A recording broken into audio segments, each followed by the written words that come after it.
Hello everybody, welcome to the channel. My name is JGOD. In today's video we're going to talk about the changes made to aim assist within Cold War. I know right at launch Xclusive Ace put out a video explaining how broken it is. We're going to show some comparisons side by side to what it looked like in his video versus what they've done in game, and kind of give you a better idea on how aim assist works, its strengths, and then of course its weaknesses. If you enjoy the video, learn something new, please do me a favor, hit that like button, and if you're brand new, want to find your way back for more Call of Duty content, definitely consider subscribing with notifications on so you'll be able to find your way back to the channel. So one little quick thing I will cover, because I did get a lot of questions on it when I was just talking about improving your aim in a previous video. But one of the things that it has right here is this aim down sight, aim assist, and this is specifically to campaign and zombies. And this is where the point is where you aim down sight and it literally snaps onto the target. And if you're running certain perks, it'll go to the critical area. So that's specifically for that.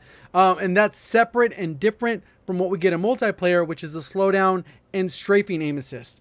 On top of that, they went ahead and they also added aim response curve, and this one's really a matter of preference. When it comes to aim response curve, this is something that was new, that was added in Modern Warfare. I pretty much stay on standard because that's what I've always played on. I know there are certain pros that play on dynamic, and that's the vast majority of players. They'll either be dynamic or they'll be standard. Not a lot of people are linear. There are some people, but it's really a matter of preference. So since it is a preference thing, feel free to jump in with some bots, experiment, and see which one's best for you. Let's go ahead and get into the first example about aim assist. So there's different things to look at when you're looking at aim assist. There's basically an aim down sight version and a hip fire version, and then there's a combination of both of those. And then it's whether the target is standing still and if the target is moving, which is a little bit different within this Call of Duty.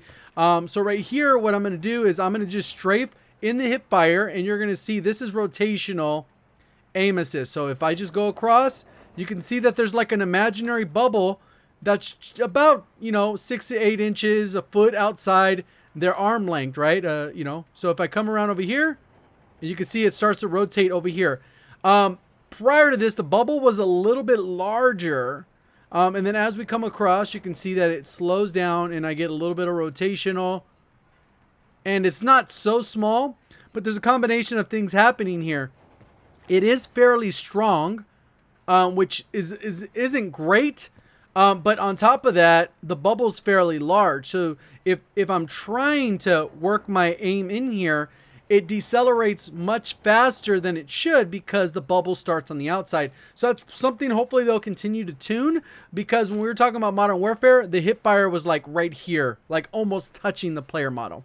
So that's in the hip fire, and that is the rotational. So if I come across, I'm going to just put it at a steady pace so you can get it, and you'll see kind of where it slows down.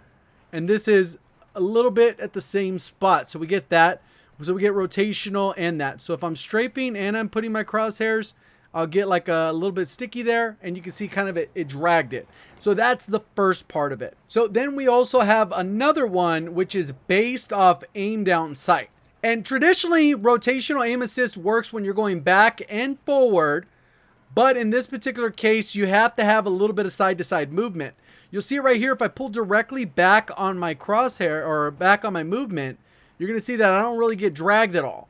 You have to have lateral movement, which is a little bit different than we've seen in some other Call of Duties. Right here, even if he strafes back and forth, you're going to see that it doesn't grab my aim at all, because aim assist doesn't work that way. It doesn't just grab on. It needs to have a rotational aim component or have a little bit of movement, so that even if I move, it'll automatically slow down. And you can see it has that bubble that we're used to seeing, and it kind of slows down.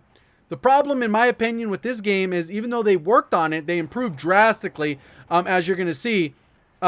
This bubble is still fairly big because it kind of comes up to this edge where it slows it down. It should be a little bit smaller, and it should not be nearly this strong, because it's almost like too easy to lock onto the target, which makes just aim assist a little bit too strong. Obviously, you have to have aim assist, because if it wasn't on, I could lower my sensitivity. I could probably still hit shots, be a little tricky at range, but it would just be no chance that we could have crossplay. It couldn't exist. So that's pretty much how that part works. One thing I will tell you as well, if I'm right here, is as long as I'm pushing against this box, I can get the sideways rotational aim assist. You can see that it'll grab it as he strafes across because I have movement. So sometimes if you're going to hold the doorway it's beneficial. If I let go of that, you're going to see it doesn't grab. But if I go ahead and hold to the side, even though it doesn't look, the game feels that there's an input holding to my left. So even though I'm not moving, I'm going to get that rotational aim assist. And this is good if you're holding a doorway, because let's say the player comes across and jumps into the doorway. I'm not going to adjust my aim at all. He can run across and just jump in. You're going to see it kind of drags it, and it kind of allows you to track that target a little bit easier, which is kind of how the aim assist works. So that's that part of aim assist. Now we'll go ahead and when the target is actually moving. Accelerate, I'm not stopping my thumb from moving. My thumb is applying the exact same amount of pressure on the thumbstick throughout this entire movement. And watch what happens when an enemy strafes into my aim. Right here, you'll see that their aim assist bubble is leading in front of their target, and it catches my aim and literally stops my aim, even though I'm still applying pressure to my aim and still trying to fight against that aim assist. So as we saw in the Xclusive Aces video, we're going to try and replicate that a little bit as this player runs across. So go ahead, and you'll go ahead and see I'm putting steady pressure, and you're going to see when that bubble grabs it. It is a lot closer than the bubble we had before. You can see it kind of decelerates it as we go across. What we'll do is do it again. So what we'll do is I'm applying consistent pressure. We're going to see when that bubble takes it over. It's a lot closer than it was before, because what we saw is when we saw that aim assist grabbing before, the bubble was much larger, making it significantly harder to lock onto targets. It's almost like your aim would be considerably loose. So they've gone and tightened up that bubble just a little bit.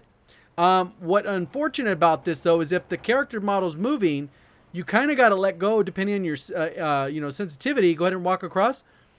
That you can actually go ahead and get used to this until they fix it, and then you'll be able to track the player. So it's an adjustment, but as long as you know how it works, you can go ahead and make sure that you're taking advantage of it.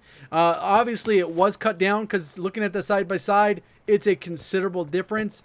And that's pretty much how that particular part works. So knowing all of that information, pretty much what you're going to want to do to make sure you can take advantage of this is you're going to run your sensitivity a little bit slower than maybe you've had it. Your aim down sight sensitivity. Maybe if you ran a 0.9, you could put it to a 0.8. That's the recommendation I would make, or a 0.85. And the reason for that is because since this bubble's bigger, it's not going to be as controllable as you were in Modern Warfare or even in some of the previous Call of Duty. So to give you a little bit of extra control when it does slow down, you might want to adjust the aim down sight sensitivity, since the normal sensitivity can still be that same number. On top of that, since we know that strafing gives us rotational aim assist and then we have the aim down sight slowdown, it's best that we're doing both and we can actually stay on target fairly easily, and track players as they're moving. So even if you are up against the wall, you're watching a door, as long as you're strafing, you're going to get that aim assist that's rotational, and it'll make it easier for you to track the target. So that's what I highly recommend doing, so you can maximize that aim assist and get what most people call sticky aim assist. I know keyboard and mouse players aren't happy about this, and they're probably going to meme in the comment section, they need aim assist. Yeah, they do. Play on a controller with no aim assist and tell me you don't need it. Enjoy the video, learn something new. Please do me a favor, hit that like button. And if you're brand new, want to find your way back for more Call of Duty content, just make sure you subscribe with notifications on. Appreciate all the support. Thank you for watching as always. Have a great day.